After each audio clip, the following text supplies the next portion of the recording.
안녕하세요. 밤이 되면 열리는 서점. 저는 서점지기 프첼라입니다. 이번에는 후르사와 아키라의 빛의 양자 컴퓨터, 광양자 컴퓨터의 원리와 이론, 그리고 실현을 향한 여정이라는 책을 읽어봤습니다. 이 책은 그동안 읽었던 양자 컴퓨터에 대한 책 중에 꽤 해설이 잘 되어 있고 이론에 대해 깊이가 있었던 책이었습니다. 다만 양자 컴퓨터 전반을 다루지는 않았고 실제 연구자로서 자신의 연구 분야인 광양자 컴퓨터에 대해 집중적으로 다루고 있었는데 그래서 더 깊이 있으면서도 담백한 책이었던 것 같습니다.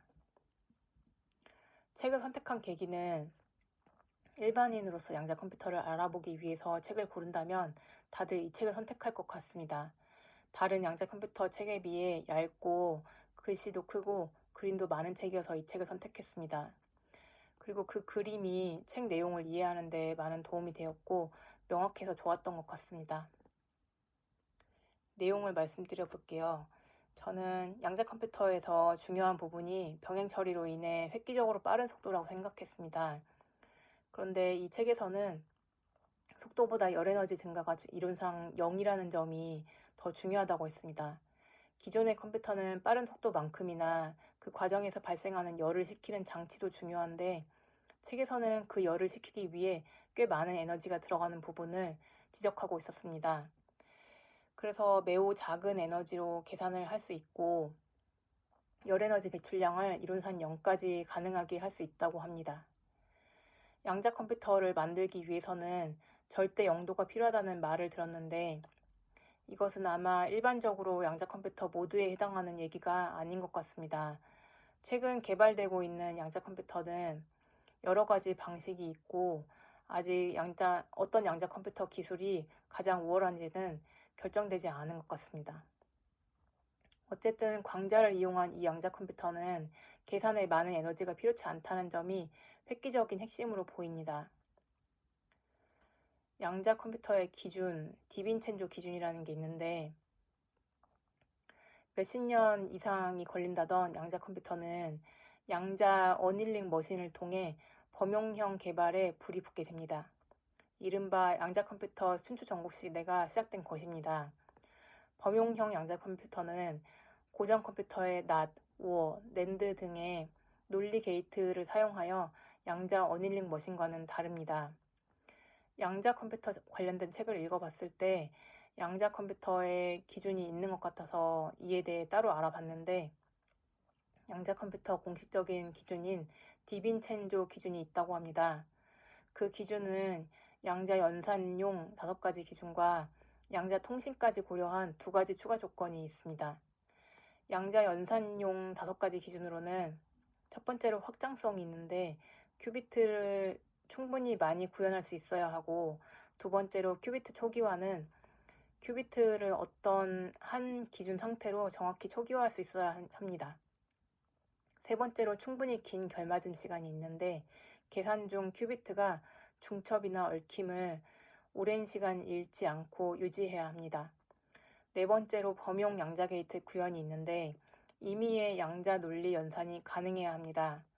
다섯 번째로 큐비트 상태 측정이 있는데 각각의 큐비트를 개별적으로 정확히 측정할 수 있어야 합니다. 양자 통신까지 고려한 2가지 추가 조건으로는 첫 번째로 고정, 이동 큐비트 변환이 있는데 연산용 정지 큐비트와 송수신용 이동 큐비트 변환이 가능합니다. 두 번째로 고품질 큐비트 전송이 있는데 큐비트를 멀리까지 높은 신뢰도로 보낼 수 있어야 한다고 합니다. 이와 같은 기준들은 1981년 리처드 파인만이 양자 현상은 고전 컴퓨터로 모사할 수 없다면서 양자 컴퓨터 개념을 최초로 제안했고 이후 1994년 피터 쇼어가 고전 컴퓨터로 불가능한 소인수 분해 알고리즘을 발표해서 양자 컴퓨터의 필요성과 실용성을 증명했습니다. 2년 후에 1996년 디빈첸조가 이와 같은 방금 말한 5 더하기 2 조건을 수립해서 지금까지 양자 컴퓨터 기준에 표준으로 사용되고 있다고 합니다. 부울대소에 대해서 말씀드려보면 양자 컴퓨터 및 컴퓨터 관련 책을 보면 부울 대수가 많이 나오는데 낫, 오어, 낸드, 연산 같은 것들이 대체 왜 필요한지 저는 좀 이해를 못하고 있었어요. 이 책을 읽다가 갑자기 문득 깨달았는데 이 연산식들은 이진법 기반인 컴퓨터가 산수의 가장 기본인 사측 연산을 할 수 있도록 하는 기본적인 도구로서 필요한 것 같습니다. 구체적으로 컴퓨터 연산에 어떤 식으로 이용되는지는 궁금하긴 하지만 이해가 어려울 것 같습니다. 또 조셉슨 컴퓨터라는 개념이 있는데 예전에 제가 고전 컴퓨터의 기본이 비트와 트랜지스터라면 양자 컴퓨터의 기본이 뭘까라는 의문을 가졌었어요. 이에 대해 AI가 양자 컴퓨터의 기본은 양자 비트와 조셉슨 접합이라고 알려준 적이 있었습니다.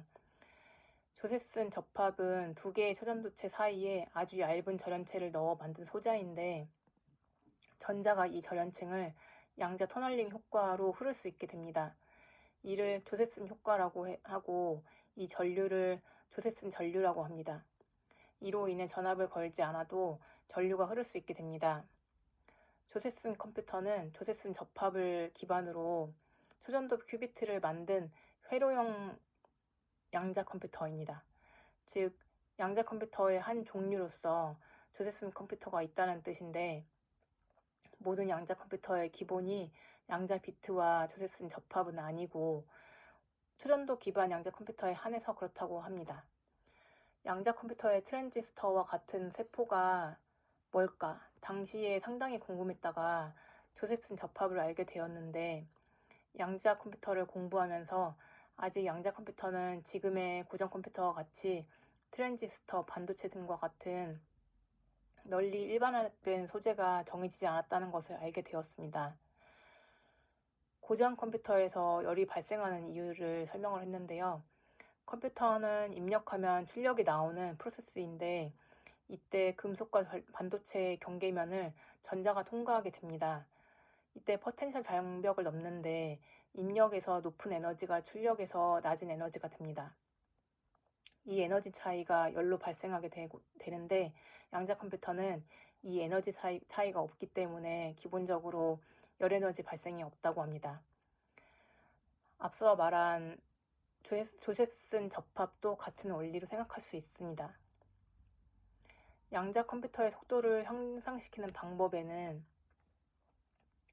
양자 컴퓨터 실현으로 초고속으로 계산할 수 있는 것들은 쇼어의 알고리즘과 그로버 알고리즘 등 현재 약 60종류 정도입니다.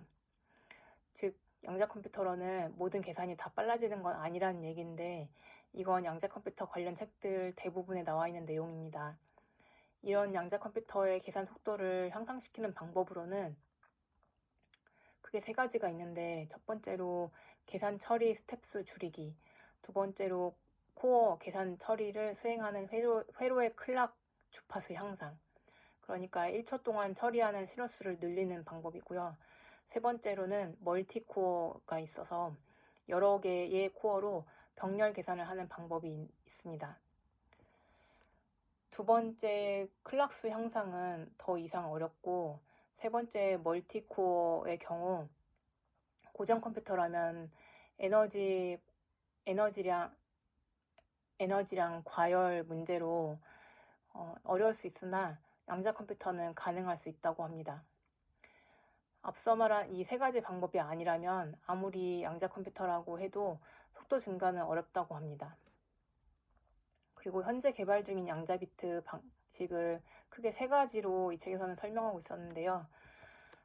첫 번째로 원자 이온을 이용한 양자 비트가 있는데 이온을 포획해서 초고 진공에서 레이저로 극조온 냉각을 시키고 제어용 레이저로 이온 진동을 하게 만듭니다. 이 진동이 중첩 상태의 이온의 전자 준위를 얽히게 합니다. 이는 주로 미국 국립표준기술연구소와 인스부르크 대학교 연구 그룹에서 진행하고 있는 방식이라고 합니다. 이 첫 번째 방식에서 초고 진공을 이용하는 이유는 이온과 원자 이들의 포획 시간이 길어지기 때문이라고 합니다.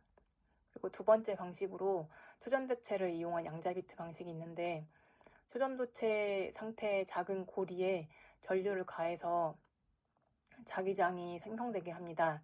추가 자기장으로 기존 전류와 반대 방향으로 반시계 방향 중첩을 만들어서 양자비트로 활용합니다. 이는 주로 일본에서 개발되고 있는 내용인 것 같은데, NTT 이화학연구소, 산업기술총합연구소에서 진행되고 있다고 합니다. 세 번째 방법으로는 스핀을 이용한 양자비트 방법이 있는데, 원자핵의 스핀이라는 자전 운동, 자전축에 자기장을 걸면 자전축의 두 가지 방향만 가능해집니다. 이를 양자비트로 활용하는 방법이 있습니다. 이 책에서 말하는 광양자 컴퓨터에 대한 내용을 간단히 말씀드려보면, 광양자 컴퓨터의 가장 기본적인 특징은 양자 텔레포테이션이라고 합니다. 실제로 양자로는 정보를 복사해서 보내는 게 불가능한데, 양자 얽힘을 이용해 송신자 정보를 지우고 수신자에서 정보를 살아나게 하는 방식입니다. 양자를 이용한다고 해서 빛보다 빠르게 송신하는 것은 불가능합니다. 이는 기존 통신수단을 병행하기 때문이라고 합니다. 이외에 양자 컴퓨터의 특장점으로는 실온이나 대기 중에서도 동작한다는 점입니다. 냉각이나 진공 장치가 필요 없고 빛의 속도를 이용하게 됩니다. 텔레포테이션은 어느 지점에서 어느 지점으로의 위치 이동으로 알고 있는데, 양자 텔레포테이션이 통신 기술이라면 모르겠는데 왜 광양자 컴퓨터의 핵심 기술이 되는 걸까? 이 책을 읽고 잘 모르겠어서 AI로 검색해본 바로는, 컴퓨터도 결국은 회로 내에서 정보가 전송되는 것인데, 이 정보의 전송을 텔레포테이션으로 대체할 수 있다는 얘기인 것 같습니다. 그리고 이 전송되는 방식을 조절해 일반 컴퓨터와 같은 계산을 해낼 수 있고, 그 방식을 조절하는 기기들로 이 책에 자주 나오는 빔 스플리터나 스퀴저, 거울 마운트 같은 것들이 있다고 저는 이해를 했습니다. 방금 말씀드린 빔 스플리터는 광양자 컴퓨터에서 핵심적으로 사용되는 광학 부품 중 하나로 양자 얽힌 상태를 만들 수 있습니다. 광자를 50%는 반사하고 50%는 투과하는 유리판에 쏘면 한 개의 광자가 두 개가 되면서 중첩 상태를 만들 수 있게 됩니다. 양자 컴퓨터의 오류 정정, 오류 신드롬 측정, 이 방법에 대해서 말씀드려 볼게요. 고전 컴퓨터는 리턴던시, 그러니까 중복성이라는 걸로 오류를 제거하는데, 양자 컴퓨터는 측정으로 인해 파동 묶음이 수축하므로 원리상 오류를 제거하기가 어렵다고 합니다. 그래서 과거에는 양자 컴퓨터가 불가능하다고 알려져 있었는데, 결국 이에 대해 가능한 방안이 나오게 됩니다. 피터 쇼 박사 등의 연구로 양자 얽힘을 이용한 오류 신드롬 측정 방법이 개발되게 됩니다. 보조 양자 비트를 추가해 양자 얽힘을 생성하고, 보조 비트만 측정해서 양자 비트 값이 아니라 오류 유무만 측정할 수 있다고 합니다. 여기에 대해서는 복잡한 수식이 필요해서 자세한 설명이 어려우니까 그냥 이렇게 간접적으로 오류 수정이 가능하다는 정도만 알아두라고 책에서는 그렇게 쓰여 있었습니다. 아무튼 그래서 오류 신드롬 측정으로 오류를 잡아내면 관측으로 인해 양자의 파동성이 입자성으로 깨지는 현상과 같이 오류 패턴은 무한하지만 오류 신드롬 측정으로 오류를 확정할 수 있게 됩니다. 뭔가 양자의 불합리한 특성을 오류 수정의 역으로 이용하는 방법 같았습니다. 양자 얽힘으로 오류 정정이 가능한데, 양자 비트수가 늘어나면 양자 얽힘을 유지하기가 어려워집니다. 계산도 어렵고 오류도 늘어나게 됩니다. 저자는 책의 뒷부분에서 양자 컴퓨터를 연구하게 된 배경을 설명하는데, 니콘에서 광 메모리 개발을 하다가 거대 용량을 빨리 읽어드리기 위해 기술이 필요하다 느끼고, 그러려면 빛의 파동성을 이용하면 좋겠다는 결론을 얻게 됩니다. 그렇게 칼텍에서 연구를 하게 되고 양자 컴퓨터 개발까지 진행하게 되었다고 자신의 지금까지의 그 진행 상황을 이렇게 설명하고 있었습니다. 우주 전체는 유니터리 변환으로 발전해 왔고, 이 유니터리 변화는 가역이 가능하므로 우주는 하나의 양자로 다시 되돌릴 수 있어야 합니다. 저자는 칼텍에서 존 프레스킬 교수와 만나게 되는데 이 양자 우주론적 사고에서 프레스킬 교수가 양자 오류 정정에 대한 아이디어를 발전시키게 되었습니다. 양자 위상 게이트라는 용어가 있었는데 신호광, 제어광을 둬서 제어광은 위상을 180도 변환해서 파동을 상쇄하도록 합니다. 이렇게 하면 스위치로 활용이 가능하게 됩니다. 그리고 광양자 컴퓨터에 사용되는 또 다른 기구로서 스퀴저라는 게 있는데 어떤 빛을 2배 혹은 2분의 1의 주파수로 변환해서 두 개의 광자가 한 쌍이 되는 현상을 조임 상태라고 하고 이런 장치를 스퀴저라고 합니다. 광양자 컴퓨터를 만들기 위해 스퀴저 이외에도 빔 스플리터, 거울 마운트 등의 광학적인 기기들이 필요한데 빛을 편광시켜서 얽힌 상태를 만들거나 빛을 쪼개거나 반사하는 등의 역할을 하는 것들이었습니다. 가장 신기했던 건 편광을 통해 광자를 얽히게 할 수 있다는 것이었는데 모든 빛이 편광시키면 얽힘이 발생하는 건 아니고 특정 장치나 조작을 통해서 편광으로 얽힘이 발생한다고 했습니다. 책을 읽다 보면 얽힘을 발생시키는 장치로 보이는 것들이 2-3가지 더 있었는데 같은 얽힘 발생 장치인데 그것들이 왜 제각각 필요한지 저는 좀 이해를 하지는 못했습니다. 양자 텔레포테이션은 얽혀있는 A랑 B의 양자가 있고 이 A와 V라는 양자를 다시 얽히게 만듭니다. A는 앨리스, B는 밥이 갖고 있고 둘은 떨어져 있습니다. V에게는 밥에게 전달할 정보를 갖게 합니다. 광자 V의 정보가 광자 A에게 전달되어서 광자 B에게 전달되게 됩니다. 양자 텔레포테이션이라는 게 특히 텔레포테이션이 과거 SF 영화에서 흔히 보던 순간이동으로 어떤 사람이 순간적으로 먼 거리를 이동할 수 있게 하는 기술이지만 양자 텔레포테이션은 빠르게 A를 이동시켜주는 게 아니라 팩스처럼 원본과 동일한 내용을 멀리 있는 곳에 전달할 수 있는 기술입니다. 기본적인 원리는 얽힘이고 한마디로 정보만 이동하는 거라고 생각을 하면 될 것 같습니다. 3자간 양자 텔레포테이션 네트워크 실험이라는 부분이 있었는데 3자간 양자 얽힘, 4자간, 5자간 등등 점점 양자수를 늘리는 실험은 가능하나 조임 상태의 빛을 발생시키는 스퀴저, 빔 스플리터를 늘려야 해서 장비가 거대해지는 단점이 있습니다. 그래서 시간 영역 다중 일방향 양자 계산을 이용한 광양자 컴퓨터를 생각하게 되었는데 그 특징으로는 위에서 방금 말씀드린 단점으로 저자는 광펄스를 채용할 생각을 하게 됩니다. 펄스로 해서 시간 영역 다중으로 바꿨다고 책에서 이렇게 그대로 표현이 되어 있었는데 솔직히 이 부분은 아무리 다시 읽어도 그림을 봐도 이해가 안 되었습니다. 번역에 문제가 있었을 수도 있을 것 같습니다. 광양자 컴퓨터의 특징은 책에서는 9가지 정도로 정리를 해놨는데요. 첫 번째로는 실온에서 양자 비트로 존재한다. 그리고 두 번째로는 양자 계산이 가능하다. 세 번째로는 비행 양자 비트를 양자 통신에 이용할 수 있다. 네 번째로 광펄스는 계속 흘러가므로 대량의 양자 비트를 취급할 수 있다. 다섯 번째로 제한된 공간에서 대규모화가 가능하다. 여섯 번째로 광펄스는 빛의 속도로 이동해서 바로 측정하므로 결 깨짐까지 시간에 신경 쓸 필요가 없어진다. 그래서 무제한으로 양자 계산을 계속할 수 있다. 일곱 번째로 프로그래밍이 가능하다. 여덟 번째로 빛을 이용하므로 양자 컴퓨터의 클락 주파수를 10THz 이상으로 올릴 수 있다.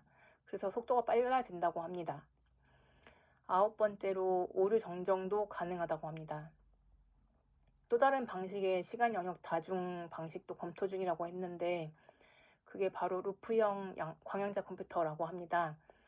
이는 하나의 회로를 무제한으로 반복 이용해서 대규모 양자 계산이 가능합니다. 루프 안에서 광펄스가 순환하도록 해서 계속 무한정 반복해서 사용할 수 있다고 합니다. 아마 광양자 컴퓨터의 최대 단점은 해결할 과제에 따라 빔 스플리터 등 기기들의 배열을 바꿔줘야 한다는 점인데, 이 단점을 루프형 광양자 컴퓨터가 획기적으로 해결할 수 있다는 의미인 것 같습니다. 이와 같은 특징대로라면 광양자 컴퓨터가 양자 컴퓨터의 대세가 될 것만 같은데, 아마 저자가 광양자 컴퓨터를 연구 개발하고 있으니 그런 입장으로 책이 쓰여진 것 같지만 결과는 결국 알 수 없는 거라고 생각합니다. 느낀 점으로는 전에 읽었던 미치오 카쿠의 책에서 광양자 컴퓨터의 구조가 공간을 많이 차지하고 빔 스플리터도 해결해야 할 과제에 따라 배열을 바꿔야 한다고 했습니다. 미치오 카쿠의 책에서 본 내용으로는 광양자 컴퓨터가 상당히 비효율적인 것으로 보이는데, 이 책의 저자가 광양자 컴퓨터를 계속 개발하고 있는 건 어떤 가능성을 봤기 때문인 것 같아요. 근데 그게 과연 어떤 부분일지 궁금했습니다. 그 가능성을 이해할 수 있으려면 저도 양자 컴퓨터의 웬만한 전문가가 되어 있어야 할 것 같아요. 이 책은 저자가 직접 양자 컴퓨터를 개발하고 있고 그 과정에서 보완책을 찾아가는 연구 과정들이 간단히 내용에 포함되어서 따라가는 재미가 있었습니다. 하지만 상당히 어려웠습니다. 아마 양자 컴퓨터에 대해 대중적으로 출판된 책을 웬만큼 읽어본 사람이 읽어보면 좋을 듯한 책이었습니다. 일부 기술적인 용어들에 대해서는 설명이 되어 있지 않아서 AI와 검색의 도움을 받아야 했지만, 제가 원하는 양자 컴퓨터의 책에 이 책이 가깝다고 생각이 들었습니다.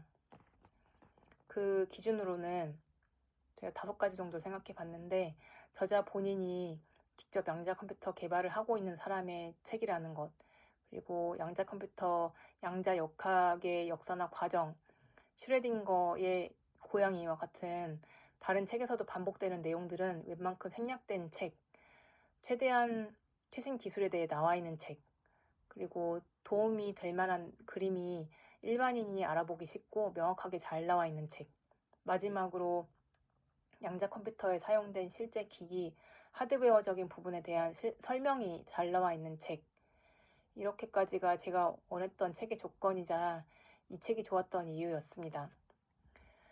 그 외에 이 책이 좋았던 이유로는 챕터를 잘게 쪼개서 이해하기가 쉬웠고 끊어 읽기도 좋았습니다. 과학책은 서사보다는 원인과 결과 또는 연구 과정에서 제기된 의문과 그 의문을 풀어가는 과정, 결론, 이런 틀이 중요하다고 생각하는데, 그동안 읽었던 많은 과학책들은 자꾸 서사를 끌어오려고 했던 것 같습니다. 그게 책 내용을 더 어렵게 하면서도 질질 끌리게 했던 것 같아요. 다만 이 책은 기본적인 내용을 너무 뛰어넘다 보니 전문 용어가 자세한 설명 없이 가끔 등장했는데, 이 부분은 어쩔 수가 없었던 것 같습니다. 책이 얇고 간단 심플한 장점은 그런 것들을 뛰어넘었기 때문이니까요. 과학 정보 서적은 내용을 쉽게 풀이하려다 전체적으로 분량만 많아지고, 그러다 저자도 지쳐서 중요한 최신 기술에서는 힘이 빠지는 느낌을 받은 적이 좀 많았는데, 그러느니 차라리 어렵더라도 중요한 점을 잇듯이 이어가는 이와 같은 책이 낫다고 느꼈습니다. 어쨌든 양자 컴퓨터 책 중에서는 이 책이 가장 최신 기술을 다루었고, 그래서 유익했고, 제가 원하는 양자 컴퓨터에 필요한 기기적인 내용도 들어가 있어서 좋았습니다. 양자 컴퓨터에 대해 공부하기 전에는 1억 배가 빠르다는 등 어마어마한 신기술일 거라고 생각을 했는데, 그와 같은 성능을 발휘하는 문제는 따로 정해져 있다고 알게 되면서 약간은 그 비밀스럽고 슈퍼한 그런 베일이 벗겨진 기분이 들었습니다. 기술적인 부분은 이해가 어려우면 너무 자세하게 이해하려고 하지 않고 그냥 대강의 전반적인 형체를 상상하는 것으로 넘어갔는데 첨단 과학 기술을 일반인이 공부를 한다면 일단 이런 식으로 접근을 하는 게 지치지 않고 재밌게 접근할 수 있는 전략이라는 걸 깨달았습니다. 더 자세한 책 내용 궁금하시면 책을 한번 직접 읽어보시거나 제 블로그를 다시 참조해 주셔도 좋겠습니다. 그럼 밤이 되면 열리는 서점 방문해 주셔서 감사합니다. 다들 좋은 꿈 꾸세요.